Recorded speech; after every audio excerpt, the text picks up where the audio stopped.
Boom. We're live. ZLS 066. Let me switch us. There we go. Juri, welcome back. It's great to have you back. We had such a great conversation last week. I felt bad for having to cut us off, but glad to have you back here again this week. And what a week. We were just talking before we got on here. Like you're in Europe right now, but still watching some of the US elections here. So yeah, as I mentioned before when we were chatting, like it's always kind of a global event. Like even though you're not affected directly, it's kind of still affecting the world, right? Like the US president kind of has an impact that has some worldwide impact sometimes, as we all know. So let's hope for the best. Yeah, let's hope for the best, and we'll see what happens here. But things are looking pretty blue right now. So depending on who you are, maybe that's good or that's bad. But I tend to think that's a pretty good thing. But we'll get into we won't get too deep into that, because one of the big things I really wanted to talk to you about last week that I feel like we didn't get that much time to talk about was just your background in martial arts. So on the GIF here, you showed you have your katana that I guess is like a legitimate weapon, right? Like you train with this thing for the purpose. Yeah. I mean, like, this is like it's called Yaito, which is more like the exercise word, if you want. Like it's not super sharp. It's kind of sharp. Like you can obviously cut yourself, but it's not like a full real katana. First of all, like they cost a lot of money. Like if a really katana, which is like kind of folded multiple times and like stuff like that, like they cost a lot of money, obviously. But yeah, like we use those for training as well, and a lot of other things as well. Like I'm doing basically a martial art which is called Yosekan Budo. Like it's not so much known like worldwide, but there's like here in Europe there's a lot of people doing it or practicing it basically, and it comes from a founder which like he basically grew up with a lot of those masters in karate and judo and aikido in Japan, and then he left for Europe where he trained a lot of boxers, and then he basically created out of like his background of judo, karate, and like aikido, create his own martial art, which was kind of like, it's very similar to, I really don't want to compare it with MMA, but it has similar like components in it, right? Like there is like fighting in the distance, which is more similar to kickboxing, but there's also on the ground, fighting on the ground, fighting as like we've seen with weapons and things like that. So I like it because like it has a lot of stuff in it, and so you can really find what you like. Also, like in different age groups, basically, right? Like maybe like if you're like young, you like ready to fight, like kickboxing style, and then as you get older, then you like want to get more maybe in like the whole weapon stuff or aikido stuff, and so I like it like from that point of view. Cool, man. Yeah, I'm very interested in martial arts recently, and I'd really like to like get started in it a little bit, but with COVID, it seems like a poor time to start.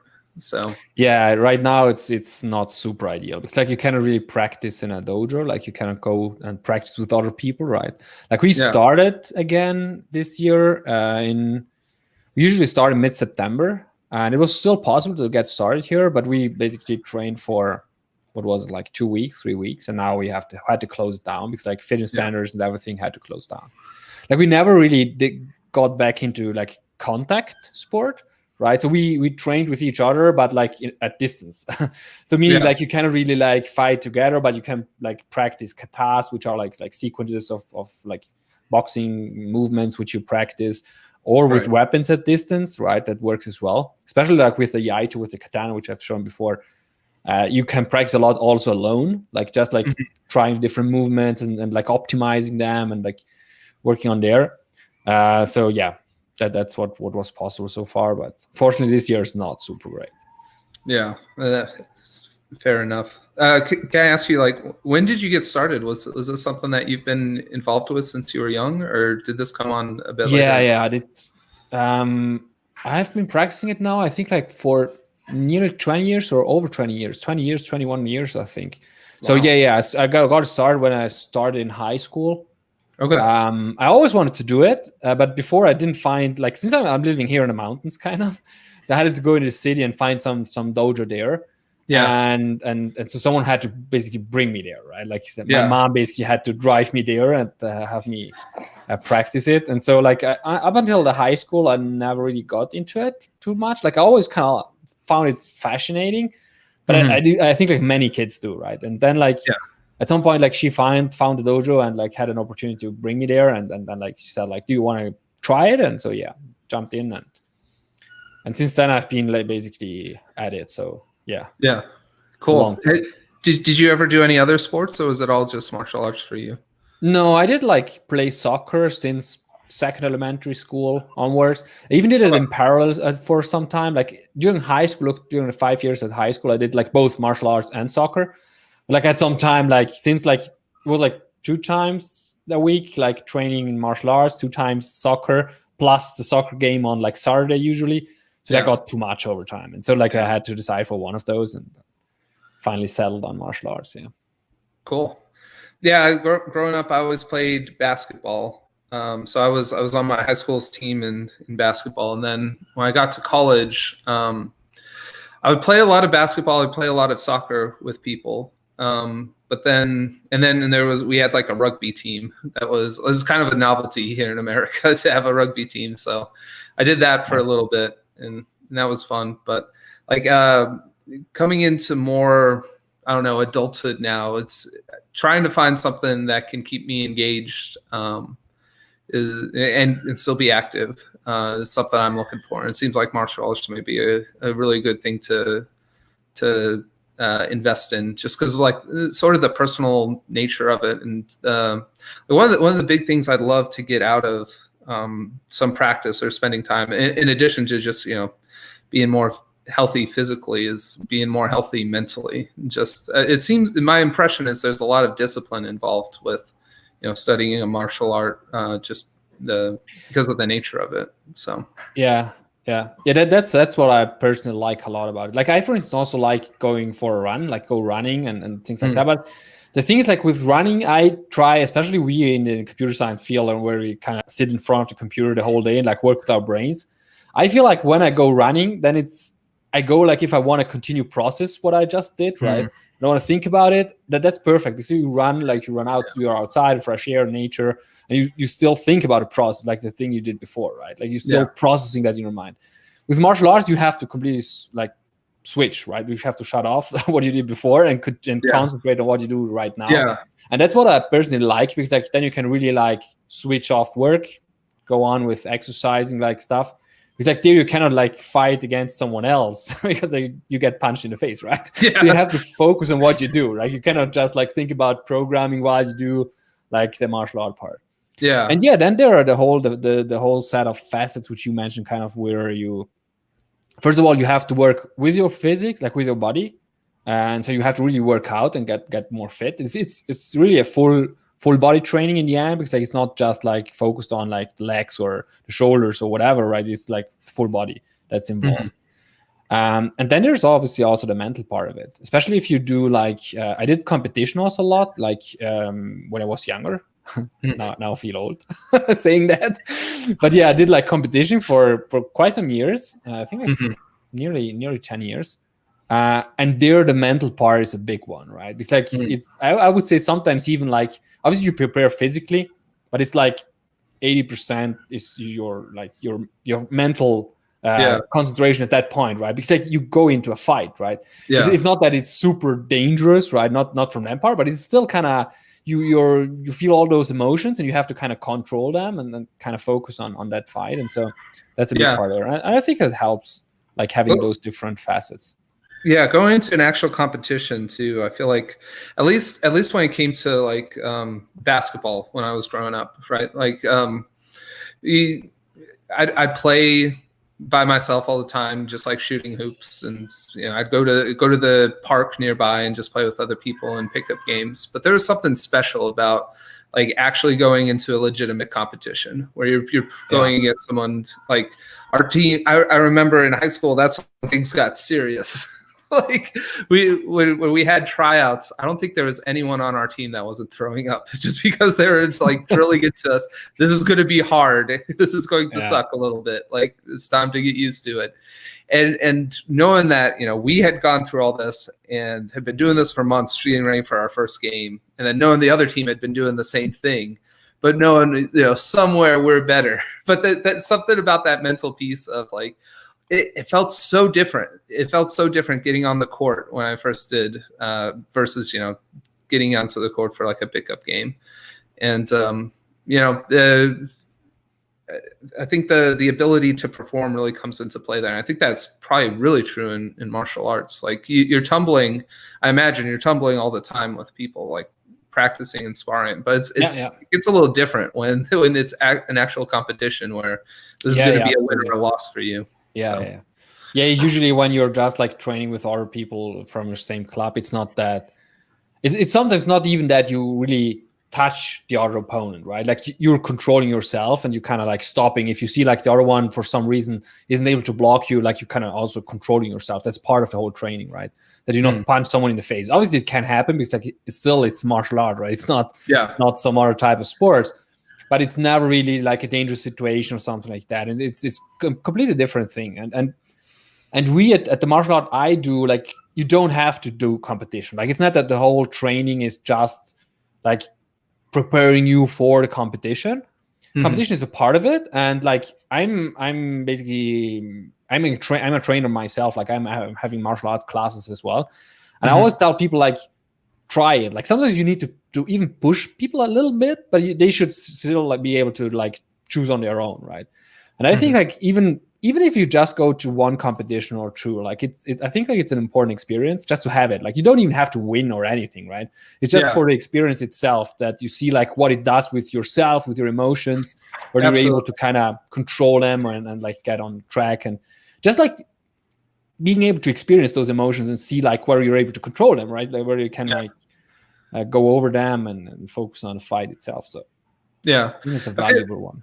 I remember getting into a legitimate fight in like grade school and feeling something after that where, okay, I kind of know something about myself now, where if I get to this point where I kind of feel like my back's against the wall, I'll be able to do that at least. So I don't know, maybe a similar thing that happens with the competition, but that would be a big thing I'd be looking to explore a bit more by getting into martial arts. But how does it work with weapons? Like, do you I imagine you don't actually have competitions where you have combat with weapons, right? Yeah, that seems dangerous. No, absolutely not. Like we don't use those yaitos, for instance. And there are like the ones that are out of wood. Like the weapons, Kimbo, right? What do you call those? Exactly. Is that right? Yeah, exactly. And those, like with those, we don't do competition, at least not in our martial art I'm doing. We have some special ones which are kind of. Let me see whether I have one around here.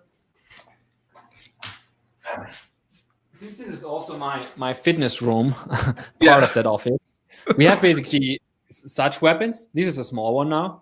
Okay. Right? Which basically this is like you don't hurt yourself with this one, right? And so with this one you can like we actually do competitions, but the competition itself is more about like being fast and like reacting and being able to block the sword of the other and so on, which is pretty nice. Like a lot of like even adults which don't do competition otherwise, like which say like for instance like the kickboxing part of the competition, I don't like to do that anymore because like I don't want to get punched in the face or for whatever reason, right? Yeah, they still sometimes like it can get really dangerous. Like an inerrant kick, I feel like could do a lot of damage. Sure. You need like it's always like a controlled environment, of course. Like there are referees and which obviously make sure that you don't go like you don't break the rules, but still like you're fighting. Like if you don't pay attention or if you're not controlling yourself, you obviously can hurt yourself or hurt the other one. But still with the weapons, with these ones, you're like it's not so easy to get hurt. Yeah. It's still super fun. It's super fun because like you have to be fast and you have to like so it's something that a lot of even adults do in competitions because like they like the fun, they like to kind of exercise themselves and get into competition mode. So it's kind of a nice alternative. And also for the small ones, like for the for the youngsters, like fighting with the. Usually, I think it's even like the first thing they do, like fighting with those small kind of protected weapons, because like they don't have to actually, like they don't never punch. Like we don't, like, for instance, I think that there's the 10-year-olds or so, or the 7 to 10-year-old category, like they don't really punch against each other. They do some kind of sumo, which is like still like getting there out of balance or trying to bring the opponent out of balance, and with the small weapons, like with these ones. Because there they exercise those abilities of like kind of fighting, obviously, against someone else, but it's not that violent, right? Because punching, like kickboxing style fighting, is much more violent than like sumo, for instance, right? So. Yeah, makes sense.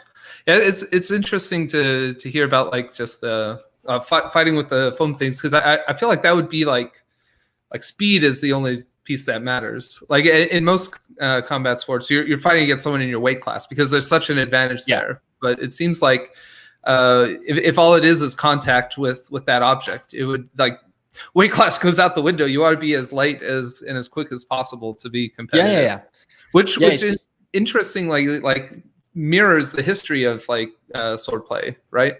Because like you started with these big broadswords, and then fencing came out, and it's like the whole reason it came out is because they can like easily get through, because they're going so quickly. They can like pick a larger opponent apart that way. Yeah. So, but yeah, sorry, I interrupted you. You sounded like you were no, absolutely, it's fine. Yeah. Well, cool, man. Any recommendations for someone like me who hasn't done it? I did karate. Like I don't remember much of it, but I definitely remember doing it in like grade school. And it never really caught my imagination at the time, so I never did past that. But for someone like me who hasn't had much experience, should I just go find a place and be like, hey, what's up? let me join.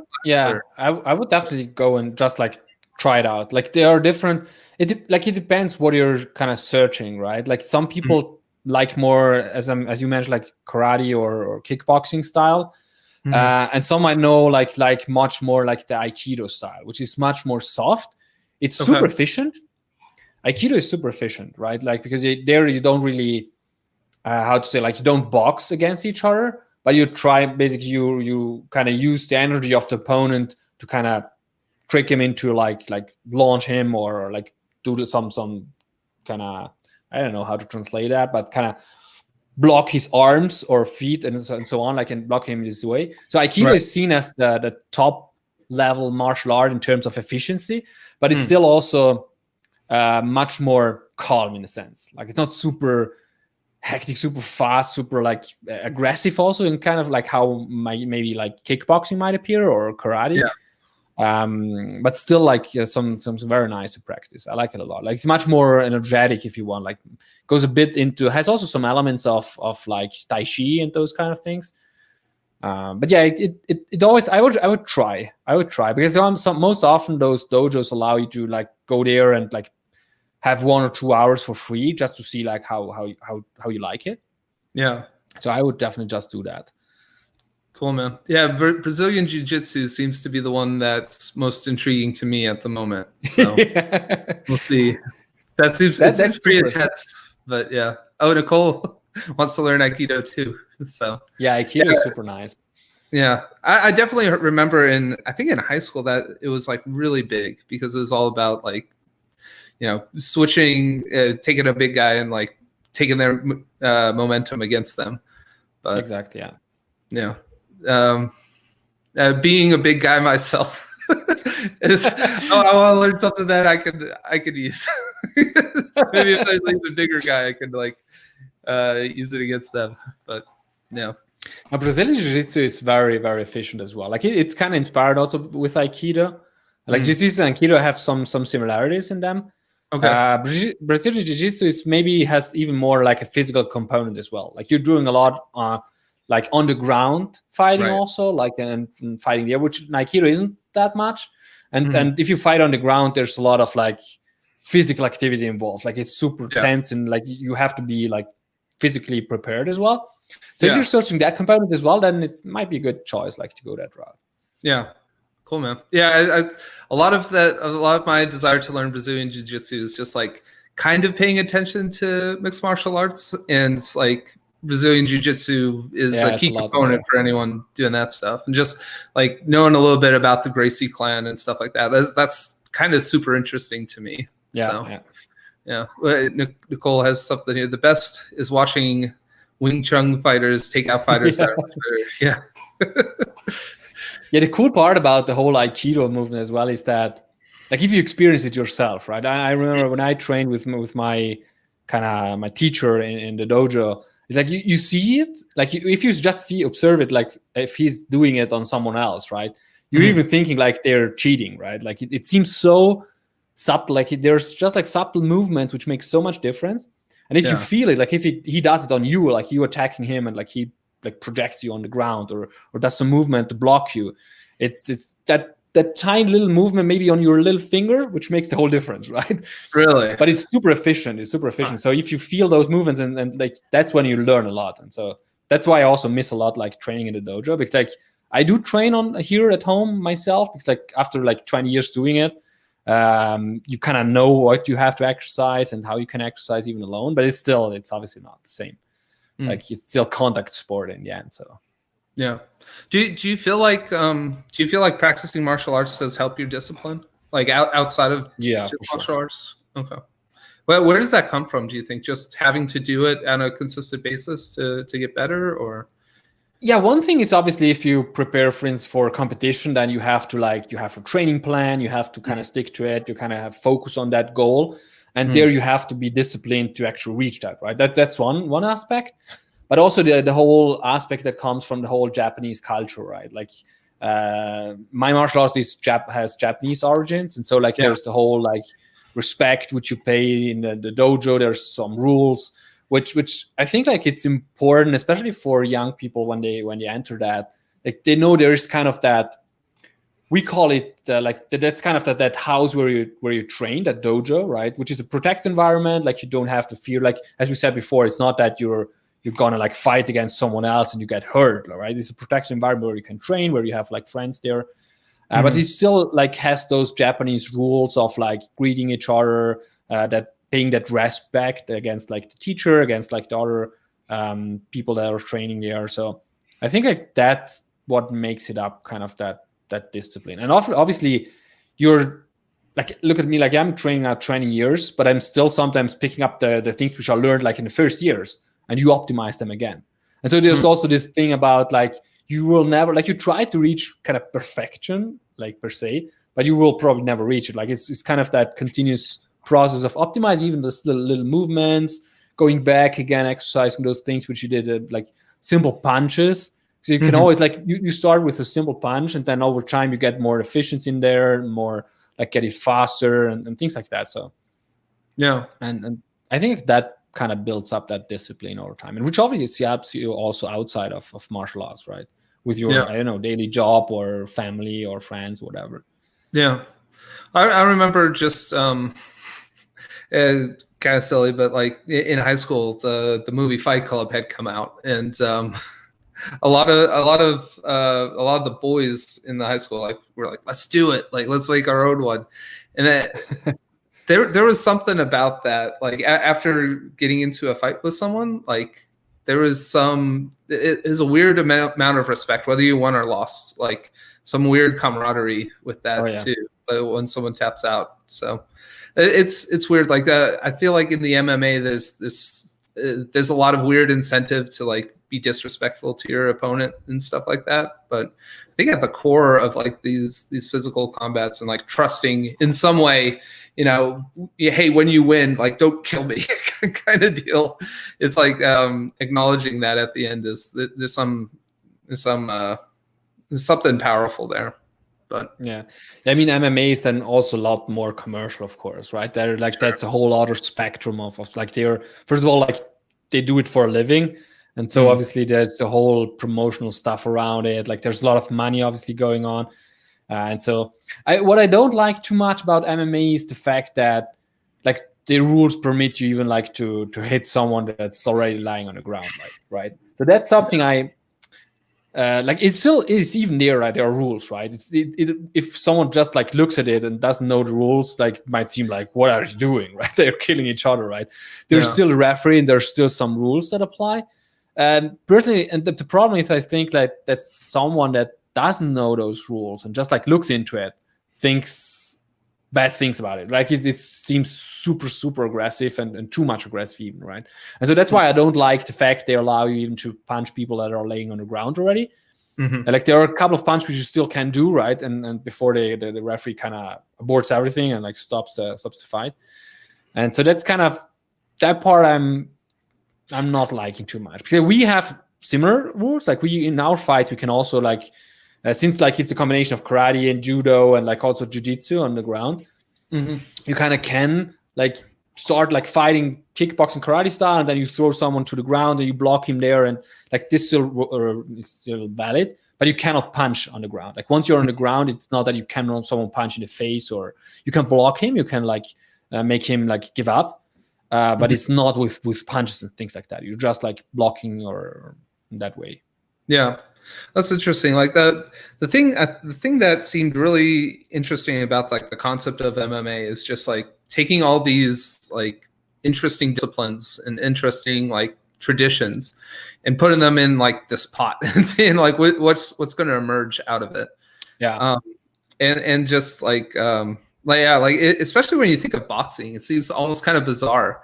Right, because it's like these two gentlemen come up and they agree to these rules. Like we're going to put these gloves on our heads. We're only going to punch, and only in certain ways. Yeah. We're always going to be facing each other.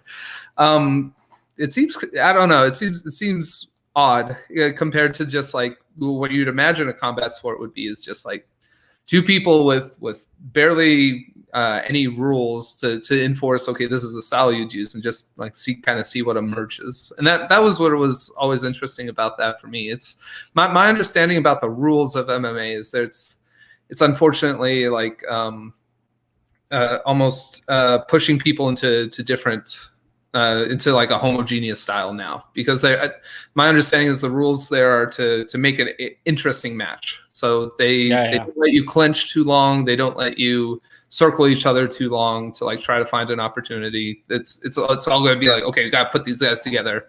And if they're in some stalemate, you got to that's like when the referee will come in and like reset it. So yeah, definitely. It's with the competitions you do is it kind of like boxing where it's like there are some agreed to upon rules, or is it some mixture of the two? No, there are definitely rules, but I think I like it's the same what you just said. Like it's a mixture in the sense of that you can fight like at distance with like kicks and boxing, but also like throwing someone and on the ground, right? And so like you have that whole package of distance fighting, which is more, as mentioned, kickboxing, karate, then like throwing someone to the ground, which is more judo style, right? And then on the ground, which is more jiu-jitsu, where you block someone or things like that. So I like that package because like I find that that's even like as a package for myself, like as a preparation or in general, like as a how to say, like as a study of the art itself, it's a complete one, right? It's not just like one element out of it, but it's a complete one. If you then add the weapons to it, then you even have that one, right? Right. And we actually, when I started fighting like competition style, we had a lot more like things that protected us from the body. Like we had kind of like a thing which we put around our wrist, and then we had like big, large gloves, and even like a helmet on top of it. And so we were really like protected completely. Like you would never get a blue eye or something like that. It's possible because like they already had really like a big helmet on the top. And I have to say, like I fight it with that kind of rules for I think like 3-4 years. And at some point they said like we remove everything of that. Like we remove the one you have around your chest. You remove like the helmet. You get like those gloves which they now have at an MMA, and that's it. You don't get more. Like you get the gloves. You get like the protection of it for your like for your teeth, and that's it. And initially everyone was kind of worried, right? It was like shit, right? Like now it's getting serious, right? Before it was kind of sure you were fighting, but like, and I have to say like it became much better because like before. What happened? Like people were just like running against each other, right? Because you had that protection on top of your head, And so even if you got punched, like you could still punch the other one, right? Yeah. And so I ended up, for instance, getting out of those fights with a lot more headache often than I did, for instance, with the fights afterwards. It's like, obviously, I also just have those gloves, as has my opponent, right? And so both of them were really, really paying attention to block better, to be much faster, and be much more prudent in how to approach the other. While before it was just like the referee said, like, start, and the people were just like running against each other, and like, kind of like mad, like boxing against each other, right? Yeah. And so that improved things a lot more. I feel. Yeah. That's really interesting, because I had this thought about American football a lot. Like they in American football, they have like these heavy duty helmets, and they've got like a couple pounds of gear on them, and it really changes the way you play. Having played a little bit of for sure, football and a little bit of rugby. Like I haven't played enough to like say to have some informed opinion on like one is safer than the other. But I never playing rugby and not having any pads at all didn't feel much different, other than when I had those pads on, it felt like I was more of a weapon, that I was like almost a projectile that I could be launched at someone. Whereas when you don't have the helmet, you don't have the pads, I don't know, it becomes more. It ends up being more about like entangling, I guess, than just like sheer contact. But also if you're running in that case, for instance, if you don't have all that protection on you try to avoid a crash, right? Well, otherwise you might even search it, right? Because you're kind of protected against some, even like the initial impact, and so it gets like much more intense and much more brutal, if you want, sometimes, because like people are really searching for such an impact or for a crash. So yeah, exactly. Yeah, being a larger guy, even in rugby, that was my mode. I would try to maneuver out of something. I'd try to go head on and see if I could knock them over. But nice. For the smaller people, it definitely seems, because you can go considerably faster without the pads on too. For sure. To the point where I just a smaller guy, I feel like in football I could catch them, because if I caught them early, I could catch them. And rugby is like the acceleration was just always right there for someone who was really fast. So it was like, well, I'm not going to catch this guy. So anyways, though, that's interesting parallels there. But one thing I'm curious about too, Juri, is have you noticed, like, I feel like a lot of being a software engineer, I feel like I try to a lot like bring in lessons learned from other disciplines into like completely different disciplines into computer science. And some of that is just like at the most basic level, it's just like trying to read older books about computer science, being able to bring that into JavaScript. I feel like there's a lot of gems there, but trying to take it to that next step, maybe trying to pull some nuggets of truth or some value out of martial arts, for example, and figuring out, is this something I could use here? Have you had any moments like that? Any nuggets like that you could share with us? From martial arts into computer science? Yeah. I'm not sure about that one. Like, for me, those are really like probably two different worlds. Like obviously, except what we kind of discussed before, right? How the whole kind of discipline around like being focused or those kind of things, for sure. Like I think like you probably don't notice them, but they kind of help you, right? Because if you build up that discipline and focus when doing martial arts, then it will help you also, like if you're able to focus on like doing actual programming. But for me, like martial arts really also was kind of a way to switch off, because otherwise the things tend to stick with me in the head and they kind of bother me even after work, right? And so martial arts was always kind of a way for me to shut off, and now I'm going to do sports and kind of doing that part. But like the whole thing about moving physically, it's like braiding. So I had a talk a while ago. This is inspired by Rick Hickey, the guy who does Closure. Braiding my daughter's hair. Like just doing that was like, this is kind of what I do when I write imperative code. It's hard to trace it back to the source and stuff like that. But, yeah, that's kind of what I was getting at, Nicole. Yeah, it's just interesting things like that. So yeah, the discipline seems like the obvious benefit to someone coming into well, I think discipline's going to help you wherever you're at. But yeah, in general, like in life, because like nowadays, obviously, or at least you hope, like martial arts in 2020 isn't about preparing for fighting, like on the streets, right? Like you try to take other values out of it, like whether it's like physical exercising, which makes you feel better, but also the mental part, which we talked before, kind of. So those are the things you should take out, which you can like then also apply in other aspects of your life for sure. Mm-hmm. Cool, man. Well, yeah.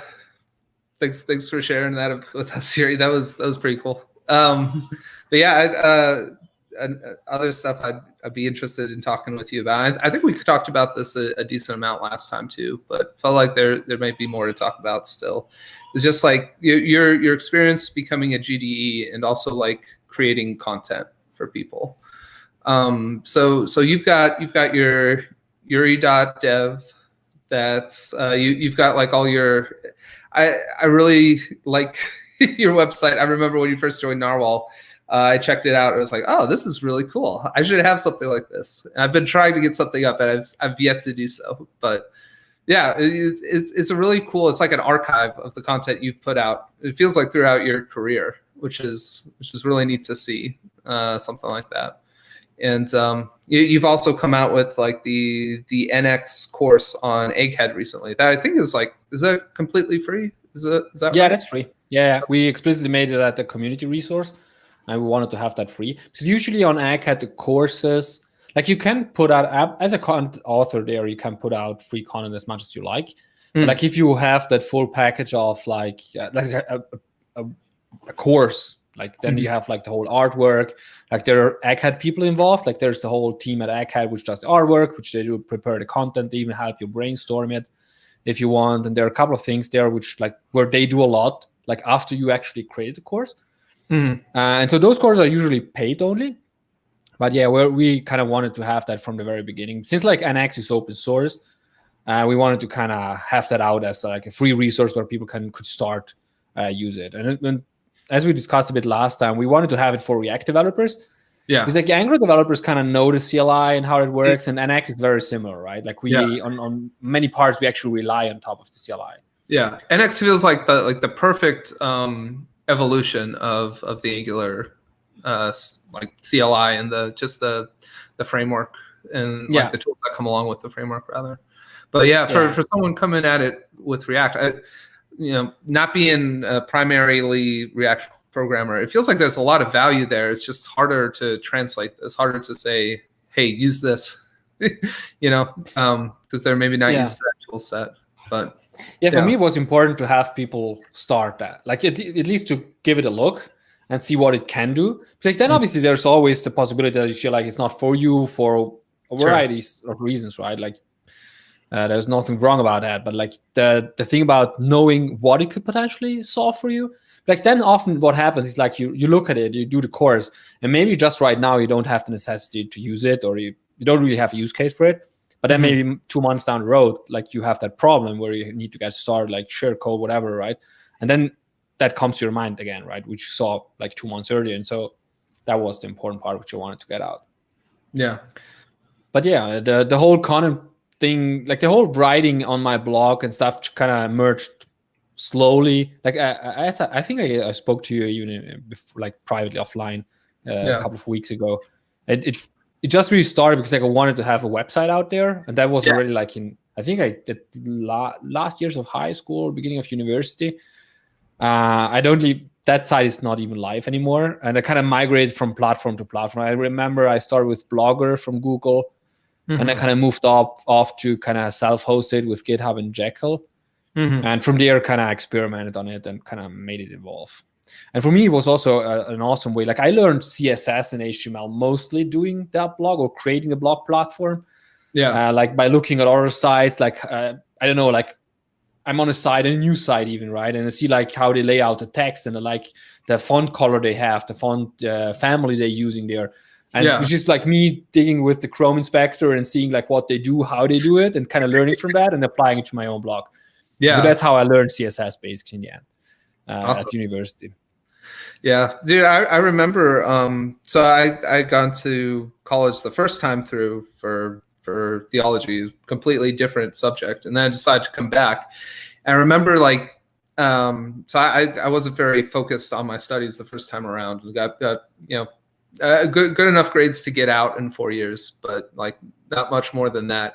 And the second time around, it was like, I was already, well, I knew I was going to be a father very soon, and had all this stuff kind of piling up. I was like, okay, I remember having these thoughts like, I'm going to show up to class, and I'm looking at all the other like freshmen, and I'm like in my late 20s at the time, and be like, I'm going to separate myself from these people, like dress a little bit better and make sure I'm getting all A's. And I remember one of the things of this was, I'm going to come out with like a nice profile website.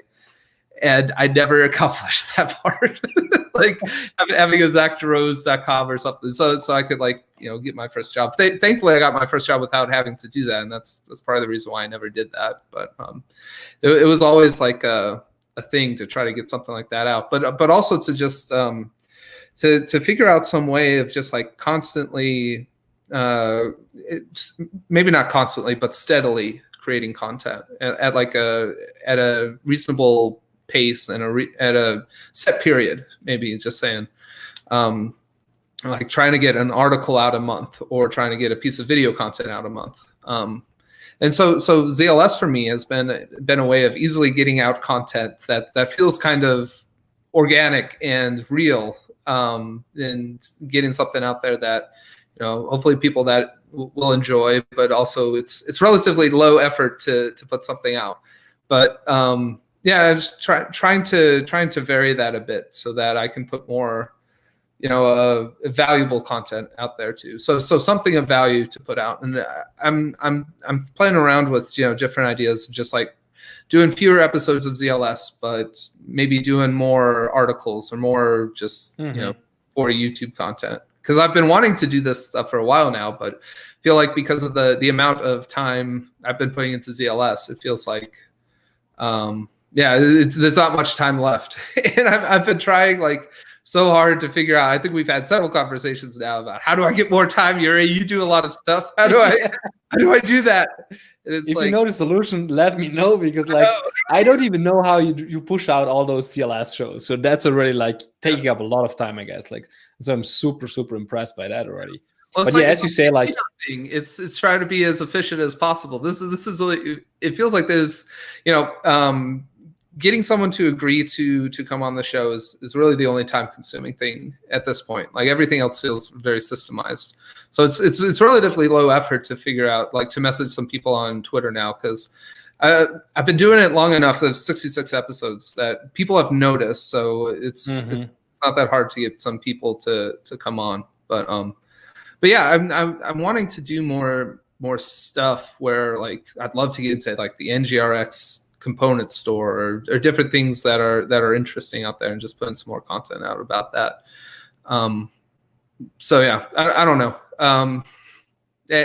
Any thoughts on that? Like your journey through creating content? Like it felt like we talked about this a little bit last week. It felt like yours was more, I've done something interesting. Let me write some content about this, because I know people would like this. So it feels like. Sorry, go ahead. Yeah, for me it was a lot about, just as you say, like I've had some problem at work. I figured it out. I wanted to write it down, right? So even like the very first posts were mostly kind of, this is the problem, this is the solution, that's it, published, gone, right?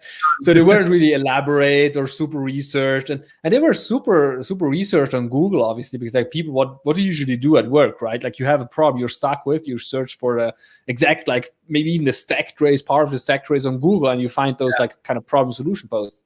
And I think that they were perfectly fine. And so probably one of my lessons was like, just kind of do it, like just publish it out. Because like once you start thinking too much about like, but how would that look like, or what would people think about it, or if you start thinking that down that route, like that, what usually happens is you don't publish it, right? Because like you're optimizing it a little bit, you're adding that piece, then you're researching a bit. Yeah, but it happened to me all the time, right? Like, and over again, like even after like 5-7 years blogging, like that, you have that phase again where you don't publish out anything because you're kind of stuck, right? Yeah. And usually it comes down to just get it out, and having that confidence, you can always optimize it again, even once it's published.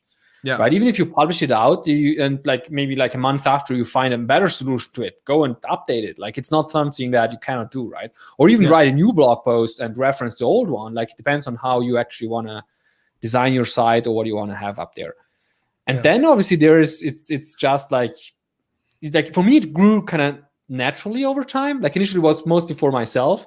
And I remember when I first like figured out like how to actually install Google Analytics, it was back the time where I kind of learned CSS and HTML, right? So like when I saw like, yeah, you can actually have those stats up there and you can see like how many people are on your site, I was like, wow, that's super cool, right?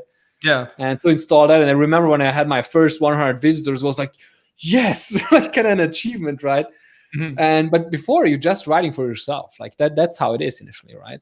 And you're writing for yourself. It even happened to me later on that you Google something and you find your own blog post, which is kind of nice because you forgot about it. And that's cool. Yeah, but then it grows over time. But the biggest part there, like especially once you blog for longer time, is for sure like the consistency. Like I'm struggling myself right now with that. Like in first half of this year, I think I got published like 1 or 2 blog posts only. I did some other stuff. I did like ACAD videos, some single lessons, and YouTube videos even on our channel. And so there's not that you don't push out content, but it's different one. And I think that's perfectly fine. Like I don't feel too much stressed about it. Obviously, like your visitors kind of shrink, right? Like if you don't publish regularly, even on my blog, I noticed that I started like getting a downtime again, like in terms of like over visitors per month and stuff like that. But I think like one shouldn't be worried too much about that. Like in the end, it's something which you want to do for yourself. Like it's the content you want to produce for yourself and blog out to people that you kind of know on Twitter and stuff, and so you share it that way. But the consistency is hard. Like currently, I'm trying to get out 1 article every 2 weeks, which I kind of set a goal for myself. And right now, I'm kind of sticking to it. Like it works so far. I have to push out the one for this week, so otherwise I missed already like the 2-week cycle. But I have a couple. I always have like for sure like 10 of them in the drafts, which I wasn't able to like, kind of finish. And that's mostly because like what happens, like you have the problem and you're like, this could be a good article, and I just like write it down very quickly, like just the big bullet points which I'm thinking about what I could write in there. And so that ends up being a draft, and sometimes I just never come back to that, and so it remains there. But I feel like I have a giant graveyard of of articles like that I've done like bullet points for, at least like filled out some sections for, and then just like, I don't know. I get very what's it called? The imposter syndrome. I get a lot of that, especially when I'm writing content. I don't know what it is. This going on live feels completely natural. I don't have any feelings of like imposter syndrome at all. But when I write something, it feels like I have the time to research something. So I want to make sure every sentence, if I say something, I want to make sure each one of those things is correct. And it starts dragging out the process. And at a certain point, I think what happens, what you were describing, where you just think about it too much, and you're like, is there really any value in this? And you convince yourself. Exactly. Like, I don't know. Like so much, I feel like so much of what I've gained in value being in software development for a number of years now comes down to like experience and thoughtfulness, and it's hard to articulate those things sometimes, especially in an article. Maybe sometimes just sharing your thoughts may be beneficial, but I feel like for every one of those thoughts, there's always trade-offs for it, and there's never enough space to list them all, or to say, well, by the time you get into that brain space, it's like, well, do I really want to put this out if I'm saying, well, you should maybe only use this in certain cases, and here's the trade-offs and everything, and so this maybe only use it then. But yeah, I don't know. I got to get better at that. Just no, I totally feel you there. Like that's exactly what I meant before. Like once you get at that point, you usually abandon that article. Like you were probably never gonna publish that one, because like you're kind of getting those doubts, and like, is it even worthwhile to publish it? What were people thinking about it? And so I think like the best thing is just like and that's also something I want to try to optimize a bit more, is like getting that time to publish as low as possible, right? Like you're writing something and you get it out there, and then you optimize for it, and then like even like once you have like some kind of audience, people will even comment on it. They will point out, like even in a friendly way, hopefully, that like this is not right, like in that specific use case, or might like you can optimize it in that way, right? And then you can always update that article. I think like the main thing is you writing for yourself. Like, would it be worth, like, is it useful for yourself? Like, if you would find that article, would it have been useful for you in that situation? If it would have, then just like do it, publish it, and get it out there. Yeah, and that's also why I like that concept again, which I've mentioned to you, that kind of like the digital garden, which they call it. Which I had it on my blog and I completely forgot about it. Like I had that concept about Blicky.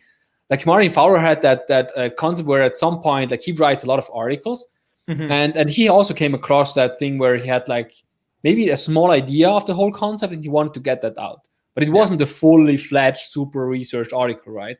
And so at one point he mentioned the concept of Blicky, like a blog and a wiki combined, right?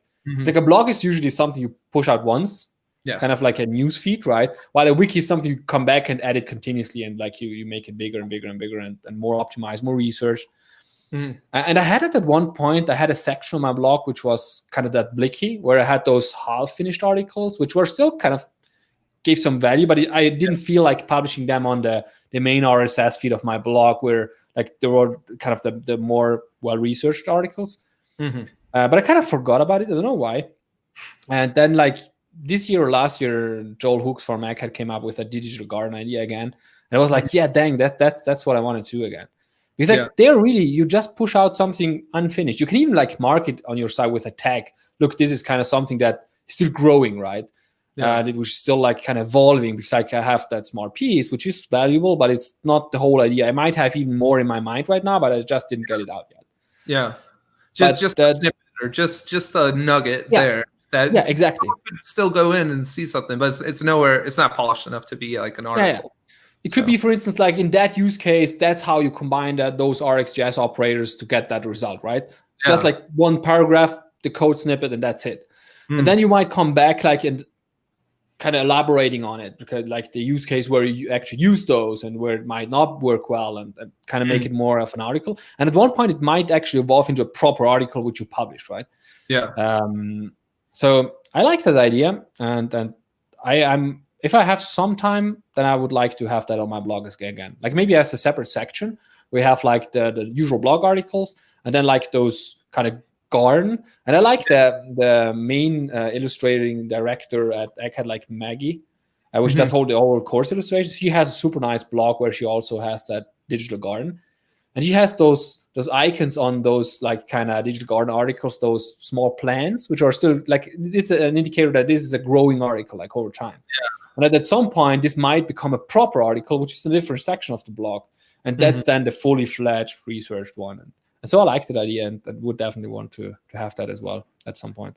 So I was talking with Bailey, another one of my guests earlier this week, about having a similar idea for wanting to do that on my site, like actually having something like some visual representation of a garden with different sections on it. It's like showing things growing. But there I go again, like making a lot of work for myself instead of just getting something out there. So the thing is, until like one trap I try to avoid is to get into too much engineering on my blog rather than pushing out content, right? Because like since we are engineers, like we kind of I really enjoy like, I don't know, like changing the layout. I do that every 3-4 years maybe on my blog, because like I really enjoy that process, but it's super like time consuming, right? Like you probably like a month or month and a half where you're just like optimizing the blog layout or adding some new theme or CSS, whatever. But yeah, to come back to the digital garden part, is that the main thing I like there is that it reduces that time to publish. That's I think that's the key. Like you don't write those bullet points which I mentioned before, which end up then being drafts, but you actually write down that paragraph, the snippet, and publish it. And then it's no more a draft, but it's already out there. People are already consuming it. Maybe it's already creating useful content for someone, right? Very cool, man. I've got to figure that out still.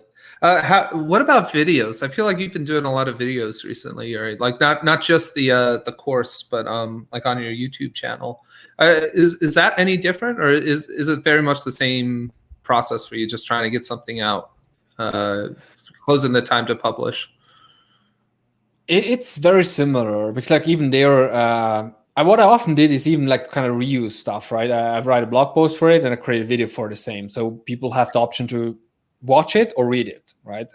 And usually those are low effort videos because like you have already prepared a code example, you already know the setup, what you want to show, and so it's like just register it and get it out and published.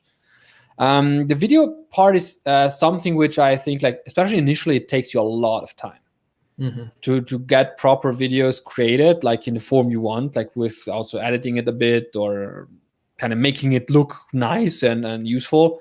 Initially, it takes a lot of time. Like just getting out a 3-minute video, I remember initially it took me like over an hour to get it recorded and then cut, and then like you figure out that you forgot to set the mic properly, and so your voice isn't like, it's like initially it's super hard. Like, and then once you get into the flow, like you know the kind of things you have to do, and then it gets faster.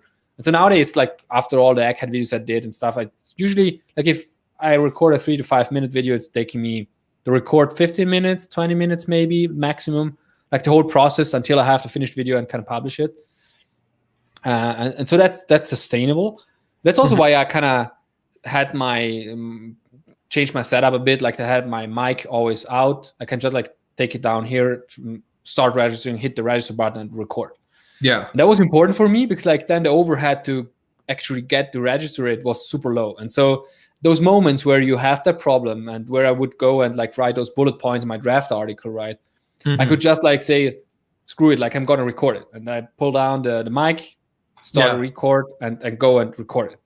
And so that's super helpful, I think, because before I had the mics like somewhere down there, and like I had to go get it out, set it up, attach it to the monitor, attach it to the computer, and that took time. Like, and just like thinking about doing that was like, yeah, I'm gonna do it later because I'm working right now, so I'm not gonna register a video, right?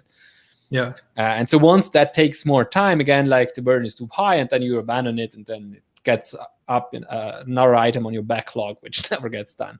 And so I think like in the end, it's always that reducing the time, the amount it takes to actually do it to a minimum possible. Which I think is also why, like obviously it takes a lot of time, but as you said before, like your effort in creating these video series is mostly like inviting people and getting on the show. And I think like over time you got the practice about what do I want to ask, like how do I want to like have it introduced, how do I want to have the show kind of close, so have a proper kind of show, right? And once you have that, it's kind of a natural flow on how things go. And then it becomes easier. I'm doing a little bit of video content. I've done some stuff for now for like the NX docs and stuff. Just like, it's been pretty low effort stuff, but good, like really good practice because I did like the tutorials we had. I just did videos of someone going through, you know, all the tutorial steps. And so it was very almost mindless, just like following the steps and making sure like, is the person seeing what they need to be seeing when they click on it. So I feel like I've gotten a little bit of what you're describing, like the methodology, the cadence in, trying to figure out, okay, how can I do like what you're describing, and just like, okay, 30 minutes, let's get something out there. Exactly. So, and there's a lot of little tricks like the theme song at the start. I feel like I don't know if it actually adds a lot of value, but it feels like it adds like some production value to it, and just like for sure. So like it's a proper opening, like it feels like a proper show, right? It's not just like, let's chat, like two people chatting, right? It's more organized, more kind of professional if you want. For sure. Well, the Twitter images I always put out there, like with the two faces looking at each other, that was always intended to be like a YouTube thumbnail kind of thing, and just happened to do really well on Twitter for getting people's attention. So imagine similar things going on there with this creating video content, like something of an intro, not too long, just enough to like show, okay, this is a real channel, and like some thumbnails that you can share on Twitter and on YouTube to get some more clicks. I don't know. The pieces are starting to come together, but I haven't figured out how to tie them all together yet. They're just there on the table. I just need to figure out how they all connect. So I don't know. That's where I feel like where I'm at. Do you feel like I feel like you've tied the pieces together? Did you feel like you've gone through a similar process? Or Yeah, sure. Like it's a learning process as you go, for sure. Like as I mentioned, I did some videos for like the first videos I did for Pact Publishing was a proper course with them, which like was first time I ever recorded a video course. So for me, I was super curious. I didn't like too much the bureaucracy involved in that because like that was like since I think it was pretty new for them as well. Like they usually write books and publish books, and so kind of the process was not as intense as writing a book, but there was a lot of like documents and writing the script for the video, and it didn't feel natural for me. And so when I came across Egghead, I actually started doing some videos after that course before I even like got into the whole Egghead authoring and stuff like that. But Egghead always had out like instructor pages, which are public. And they're even now like, I think it's howtoegghead.com or something like that. So they have their guidelines on how you should create those like bite-sized videos. And they always were, I always liked those because like you have that one single concept you want to show and you're immediately getting into that content. You exactly getting what you want and then you get out and that's it. Yeah. There's no too big intro, too big outro, too big like especially if you have like a 3, 4, 5 minute video, right? Like if you add an intro there, that it's like you have like 2 minutes intro, 1 minute video, and 2 minutes outro. It's like you're continuously repeating the same things, right? That makes a lot of sense if you have like showing like half an hour or something like that. Then it makes a lot of sense to have an intro and outro and proper things. And I always sympathize with their way of doing videos, like those bite-sized with the special setup. Like they give some really good instructions there, and so I've used them even before I became an Egghead author. Yeah. So that just like happened afterwards. Yeah. Yeah, I remember like one of my earlier assignments was creating a forms course for them. And Isaac was telling me, because he also does some stuff at Egghead, like breaking it down into like just the one piece where you're intently focused on that. Like nothing else on your IDE is even displayed aside from the thing that you want the person to pay attention to. And that was like, it makes for such a better video, I feel like, at the end of the day. So. Yeah, and after some time you get practice and then you kind of know how you want to cut those down. Like you have that content you want to show, like the whole course, and you already kind of have in your mind, okay, this will be a video lesson, this, and this will not fit into one, so I have to split it up. Like you kind of get a feeling after some time of what fits in a single lesson, what not. And so there even initially, like the Egghead team was super helpful. Because like when you become an Egghead instructor, like when they kind of invite you to become one, then I think like it's the first 12 video lessons or something, they need to be reviewed and approved by them and published by them. And so that's when they help you a lot in like, look, you could have actually split them in two because like you're showing two concepts in that video, right? And so there's a lot of process going on there as well. And that helps a lot to get your mind kind of shifted in that direction. And once you get past those 12 videos, you can publish, like you're completely free. That's also something I really like, for instance, just specifically about Egghead, is that they give you a lot of like freedom and trust to publish things which you want. Like I could simply record a video and publish it up there in like minutes, and I don't have to go and have someone review it. I can obviously if I want, but I don't have to. And so that's really like something I liked, especially because if you do it on the side, right? Like it's not, if you have a day job and you do it like after that, then you cannot really like commit to super hard deadlines or things like that. And so having the freedom there, you basically say like, I want to do that course. They help you create it, like construct it or have you review it initially. But then it's really up to you when you want to get it out, like when you want to get it finished. It's no one actually calling on you every week, like what's the progress, like how are you doing, which can become very stressful, right? Yeah. Well, it's like, imagine like a publisher with a book, you got to get the whole deal exactly. Up, and like you're under the foot. It feels like that always feels terrible, but sometimes it's a good motivator to get something done. I don't know. Yeah, for sure. Like it has obviously pros and cons, right? I personally really didn't enjoy that too much because like I felt like once that was done, I was like, finally, like I can again be relaxed, right, and go ahead with other stuff. Well, I feel like when I'm under the foot like that too, I can get, yes, the thing will get out and it will get out on time, but I feel like the quality of it could have been much better by the time it is out. So I don't know. I'm still figuring out all these things, like I said, but yeah, it's super interesting to hear you talk about it, though. You're in get your perspective, being on the other side of it. It feels like so. Yeah, but I think like you have already a lot of stuff out there, right? I think it's really just like get started with something. Don't overthink it, and just get it out, and that's it. And I think like the rest will just kind of unfold. I think nowadays, even if in your case, like you have already kind of like an audience, they know what you published so far. Like, I mean, like we have show 66 now. That's a lot. So like, you have already a platform, which makes it a lot easier, I think, to push out new content. Like even as a blog platform, because like you can just like release a video about having your own blog platform, like showing them what you have on there, like the articles you have on there, the categories which they can browse and stuff like that. So yeah, I've got a lot of thoughts on what I want to do, like with the stuff I've found from doing the 66 episodes so far. Like I'd love to get what we're doing right now. I'd love to turn this into more of like a podcast thing, because I feel like that's where and something, and probably not doing it live, but rather having it like pre-recorded and like cutting some gaps in the conversation that didn't go anywhere, but like.